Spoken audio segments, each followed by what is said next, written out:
Welcome, future doctors. If you're deep in prep mode for the physician licensure exam, you know there's just a mountain of stuff to get through. But today, we're going to laser focus on a few key laws that are not only guaranteed to pop up on the exam, they're going to define every single day of your professional life. So, we're going to break this all down into three legal pillars. And trust me, getting these down isn't just about acing the PLE. It's about really understanding the foundation, the very bedrock of your entire medical practice.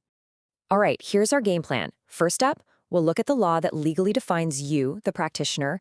Then, we're going to tackle the law that governs your most powerful tool, the prescription.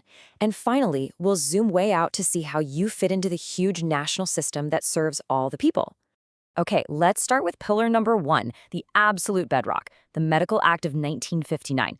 This is it. This is the law that creates your legal identity as a physician and gives you the privilege to actually practice medicine. Now, look at how broad this definition is. Diagnosing, treating, operating, prescribing any remedy.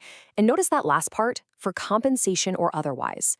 That means whether you're getting paid in a clinic or just giving advice to a friend at a coffee shop, you are legally practicing medicine. That is a huge point to remember for your exam. Yeah, this should look pretty familiar, right? You're literally living these steps as we speak. This is the official path all laid out by the Medical Act, and it's designed to make sure that earning the title doctor is a serious privilege reserved only for those who meet these tough standards.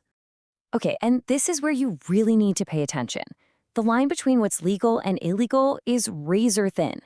If you practice without that license, or even just help someone who's unqualified to do it, you're not just breaking some small rule.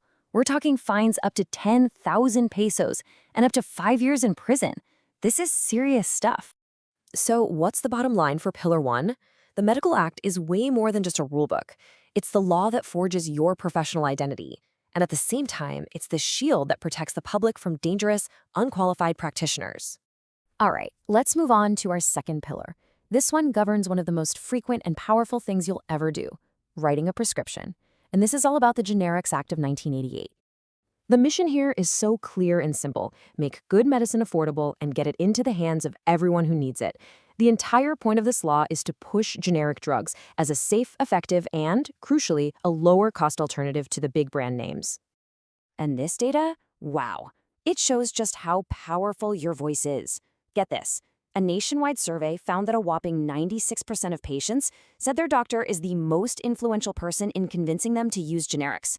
That's more trust than they put in anyone else. Pharmacists, the government, you name it. And this next slide just drives that point home. When patients were asked, hey, why didn't you ask for a generic? The overwhelming answer was basically, I just do what the doctor wrote on the prescription. That's the kind of trust they place in you. What you write on that pad really, really matters. So this brings us right to your responsibility. The law is crystal clear. You must prescribe using the generic name.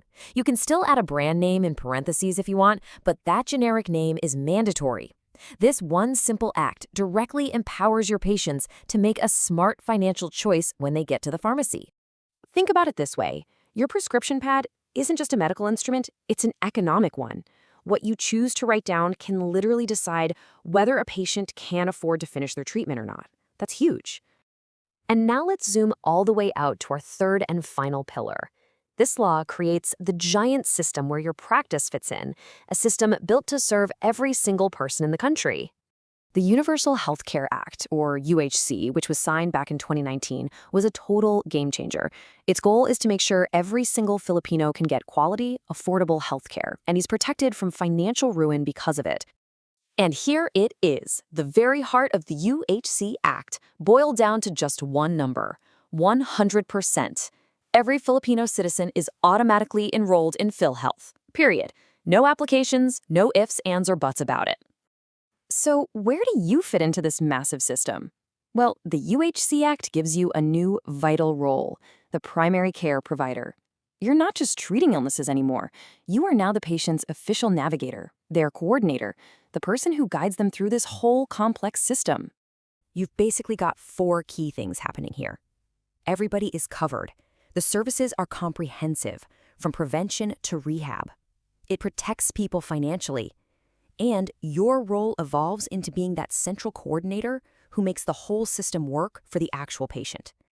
The big picture here is that the UHC Act totally reframes your practice. You're not just running a private clinic or working in a hospital anymore. You're now a vital part of a national mission to bring health equity to everyone. Okay, so we've covered three massive important laws: the practitioner, the prescription, and the people. Now for the fun part. Let's connect the dots and see how they all work together to shape what you'll be doing every single day. You can see this really clear evolution here. Over 60 years, the law grew. It started by defining who you are, the practitioner. Then it guided one of your key actions, the prescription. And finally, it placed you right at the heart of a national system designed to care for all people. And this slide right here? This is your ultimate cheat sheet for the PLE and for your career. The Medical Act is about your professional standards. The Generics Act is about using those standards to empower patients financially. And the UHC Act is about taking that empowered patient and navigating them through the whole system. See how it all connects? It's a beautiful system. You know, understanding these laws isn't really about memorizing sections just to pass an exam. It's about truly absorbing the incredible responsibility you're about to take on. The responsibility to be a competent practitioner, an empowering prescriber, and a dedicated navigator for every single patient you have the privilege to serve. And that's our explainer on the legal pillars of medical practice. Good luck on your exam, and even more importantly, good luck on the amazing journey you have ahead of you as a physician.